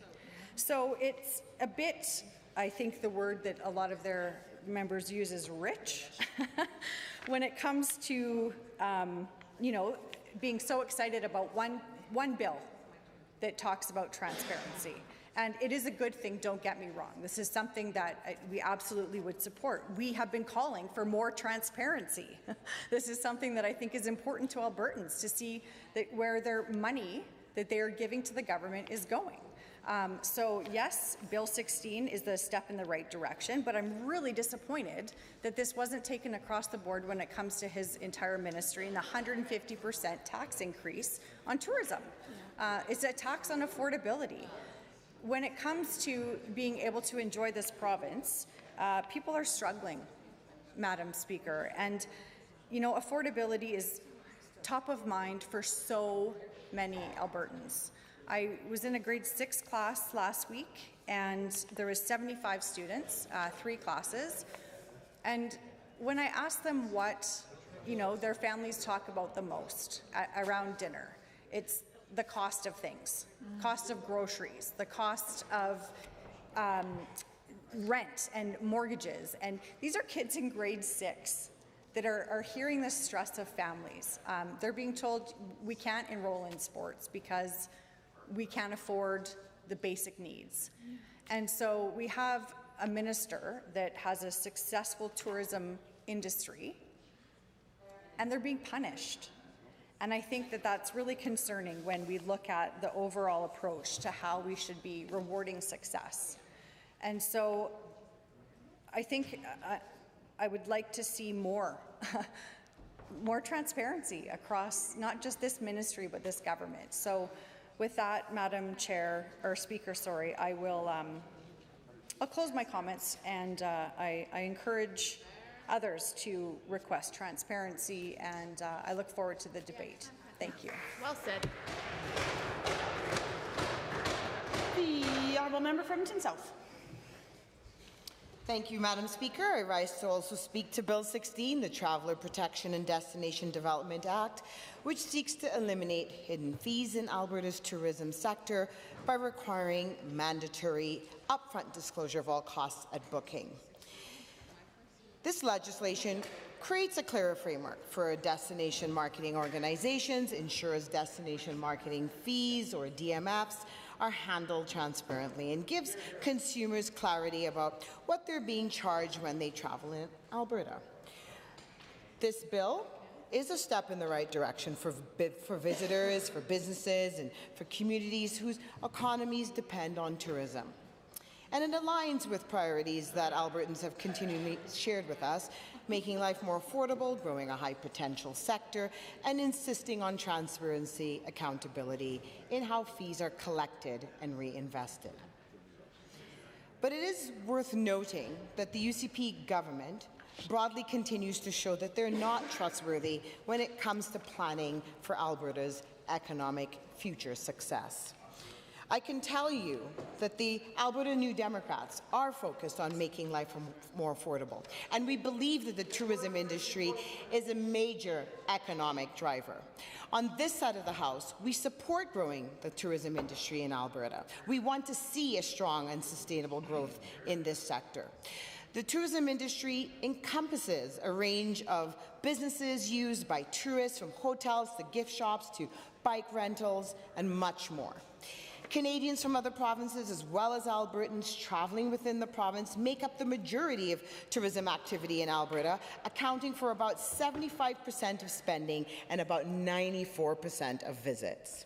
The Tourism Industry Association of Alberta found there was $376 million in spending on outdoor equipment and accessories, with outdoor recreation contributing to $2.8 billion to gross domestic product of our province. This is a huge generator of employment and economic activity.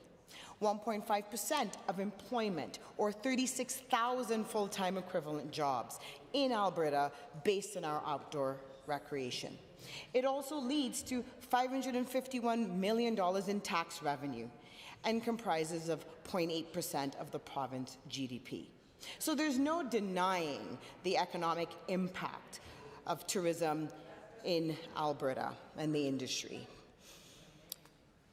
Madam Speaker, Alberta is a breathtakingly beautiful province and a place that everyone should experience. Especially Sherwood Park. We want travelers from Canada and abroad to enjoy and share in the beauty of our province, especially Sherwood Park, as my colleague just said. But for years, we've seen DMFs exist in a kind of gray zone. The fees are voluntary, often inconsistently disclosed, and sometimes pocketed by a minority of bad actors instead of being reinvested to promote destinations or enhance the visitor experience. The hotel organization has long advocated for closing these loopholes and restoring public trust. And I emphasize that word, public trust. The UCP government often touts big plans for tourism growth, but Albertans are rightly skeptical when the same government won't meet a basic standard of transparency on much larger sums like the tourism levy revenues, or when new costs are proposed without clear reinvestment plans. So it's clear that the UCP government has conflicting priorities when it comes to enhancing transparency, Madam Speaker. Trust is built by aligning words with actions, and Bill 16, if implemented with good faith consultation and clear regulations, can help bring some of that trust back. If Albertans are going to be charged additional fees, or as my colleague had said earlier, taxes, they should be reassured that the extra revenue goes towards growth of the visitor economy.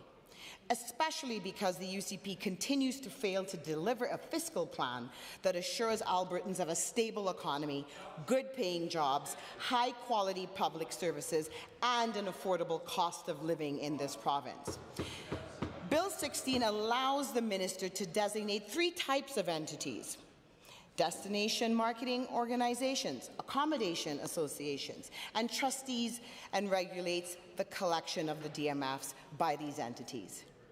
It is still optional for an operator to charge, and will be charged, to the customer purchasing an accommodation or a tourism experience. It also requires accommodation providers like hotels, Airbnbs, private campgrounds to disclose all fees that are charged to a customer at the time of purchase. DMFs will then be held in trust and used only for permitted tourism-related purposes.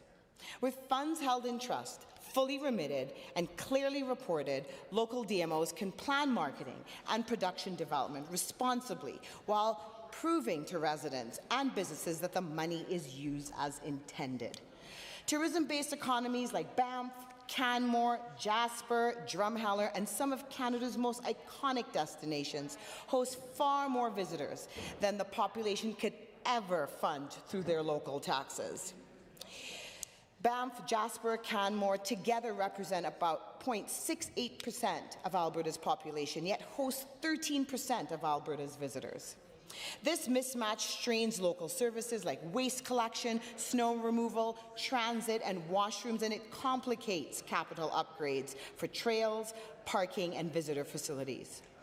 Beyond this bill, what direct supports are being provided to tourism-based economies facing capacity constraints, particularly those with small residential tax bases and high visitor loads? I would have loved to hear the minister talk about that aspect and answer that question. These communities need predictable, transparent funding streams dedicated to maintaining high-quality visitor experiences. Overall, industry experts are hopeful with Bill 16, with the TIA calling this legislation a positive framework for accountability and responsible fund management. But it's worth noting that they, along with rural municipalities in Alberta, have a fair concern that a centralized framework could limit the flexibility of certain local fee-sharing arrangements. We still don't have a clear line of sight accounting for hundreds of millions from the tourism levy are reinvested into the sector. The government has also said that Kananaskis Conservation Passes revenues $11 to $12 million annually will be reinvested in trail maintenance and conservation, yet Budget 2026 doesn't clearly demonstrate this. These are not minor oversights. More troubling, Budget 2026 proposes to increase the tourism levy by 50% and introduce a new 6% on vehicle rentals. That effectively a 150% increase in taxes at the point of travel. At a time when approximately 80% of travelers are Albertans, when families are already stretched, these added costs dampen local travel, hurt small operators, and act as a tax on productivity, offering no clear incentive for private investment in new tourism products. Tourism is already a major engine of growth, with our province visitor economy driving over $144 billion in visitor spending. And international visitor spending hit a record of $3.5 billion in 2024 and is Alberta's 4th largest export revenue. This government says it wants to grow tourism to $25 billion by 2025. That's possible, but not by taxing more and investing less, not by raising costs on Albertans, while refusing to show where public tourism dollars go. We need smart, targeted public investments that unlock private capital and transparent, trusted systems for fees and levies so communities and visitors can see the return on their contribution. I'm happy to see that Bill 16 attempts to aim to end bad practices, restore consumer confidence, and strengthen destination marketing. But trust runs in both directions, Madam Speaker, and we need this government to meet the same standard that they set in this bill by providing clear, public accounting for fees and levies, and re-examining budget choices that raise travel costs for Albertans without a clear reinvestment path. Thank you. Are there others that would like to speak to Bill 16 in second reading? Seeing none, would the minister like to close the debate? Would you like to close the debate? I would like to close the debate. Honourable Minister of Sport and Tourism. I would like to close debate for second reading of Bill 16. That's how it's done.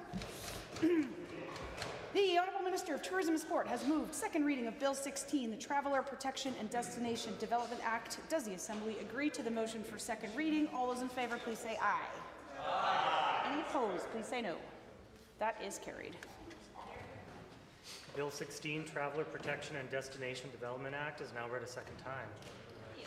Government House Leader. Thank you, Madam Speaker. I rise to move that the Assembly be adjourned until Monday, March 16th at 1:30 p.m.